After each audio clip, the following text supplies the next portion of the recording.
m'interroge ce jour sur la question du calvaire des enseignants issus des ENIEJ dans ce pays. Quand on parle d'ENIEJ, on voit le privé, on voit le public. Comment comprendre ce qui arrive vraiment à ce pays à l'heure où le Premier ministre a mis sur pied une circulaire exigeant qu'on chasse, pour parler trivialement, tous les vacataires.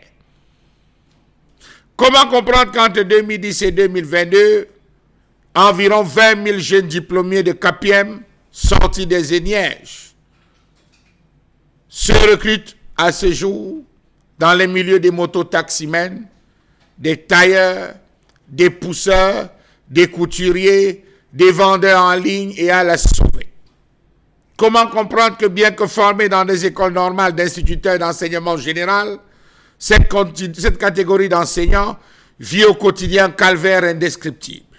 Pourquoi tous ces instituteurs qualifiés sont au chômage faute de recrutement?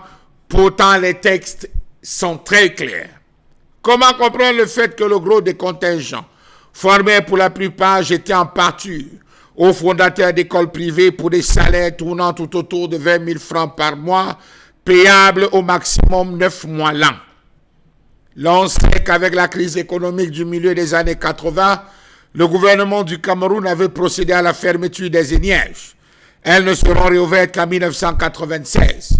Mais cette fois, l'intégration des produits de ces écoles au sein de la fonction publique ne sera plus automatique comme par le passé. C'est ainsi qu'au terme de leur formation, ceux-ci devraient tout d'abord servir. Voilà là où les textes sont clairs. Ceux-ci devraient tout d'abord servir dans une institution scolaire publique comme enseignants vacataires pour prétendre à une éventuelle contractualisation à la fonction publique, ceci contre un salaire très inférieur à celui d'un catéchiste. Ça, c'est encadré. Lorsqu'ils sortent de l'école, ceux-ci devraient tout d'abord servir dans une institution scolaire publique comme enseignants, entre guillemets, vacataires, aujourd'hui chassés par le Premier ministre, pour prétendre à une éventuelle contractualisation. Dans le dossier à composer, pour prétendre à la contractualisation, vous devez mentionner vos années de vacariat.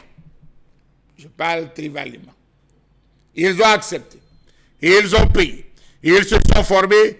Ils sont sortis. L'État a dit, ne serait-il pas temps pour l'État camerounais de fermer cette école d'instituteurs de l'enseignement général si l'on s'en tient aux statistiques qui montrent que les jeunes sont aujourd'hui dans un calvaire maximal? Fermé. Fermé. Si même vacataires ne recrutent pas, fermé. Faites un tour à l'ENIEJ bilingue de Kumba. Vous comprendrez de quoi je parle. Plusieurs bâtiments du campus datant de plus de 50 ans ont perdu leur toiture, arrachés en pleine année scolaire à la suite des intempéries. On s'est battu, on a rafistolé, ils ont fréquenté. À la sortie, l'État a dit Comment comprendre cette situation lorsqu'on sait qu'à l'heure actuelle, les zones d'éducation prioritaires retenues continuent de souffrir du manque de maîtres? Le Premier ministre a dit chassez-les. Ils sont sortis, ils donnent du leur. Lorsqu'on a parlé de recrutement à la fonction publique, ils ont constitué leur dossier avec les années, trivialement, de vacariat. N'allez pas penser aux pauvres Tchakarias. Ils ont collecté, ils ont déposé, on a banni. Certains ont été vacataires tout le long de leur vie. Au moment du recrutement, on se souvient qu'ils ont traversé l'âge du recrutement à la fonction publique. Pourtant, ils n'ont eu de cesse à réclamer, à revendiquer. Le pire dans tout cela est qu'au moment de leur contractualisation à la fonction publique, on ne tient compte de rien. Ils sont marginalisés. Comment comprendre le fait qu'on dise, en haut lieu que l'État manque de moyens financiers, pendant qu'on octroie plusieurs millions à des personnes via des lignes fournies pour dépannage, qu'on offre des avions à des vendeuses, entre guillemets, de plaisir, on organise des commémorations à coups de milliards, des gens détournent des milliards pour aller mettre dans les banques occidentales. Pendant ce temps, des milliers d'instituteurs formés sont en chômage, alors que le texte est clair.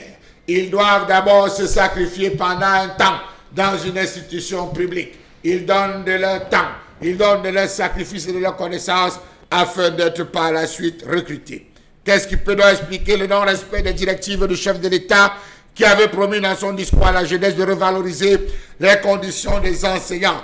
Minédub, Minesec, Minesup. L'une des premières décisions à prendre par son gouvernement serait de recruter à la fonction publique tous ces instituteurs vacataires, de favoriser les textes d'application pour la fonction publique locale, étant donné la décentralisation prônée.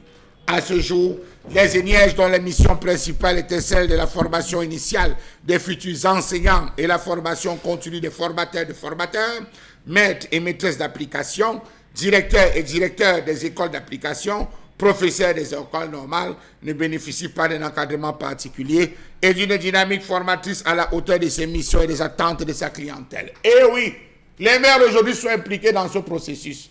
Si Yaoundé a dit chasser, j'imagine combien d'instituteurs seront chassés dans les villages. Les seuls qui ont accepté d'aller souffrir, tenir la craie, lorsque ceux qui ont le matricule ont choisi de rester dans les grandes villes. Bravo, monsieur le Premier ministre. Bravo au Minédub. Malheur sont ceux qui ont choisi, comme instituteurs de tenir la craie, d'aller se sacrifier au nom du respect des textes réglementaires de la République et qui, à la fin, qui ont dit allez vous coucher à la maison. Vous n'avez rien à faire ici.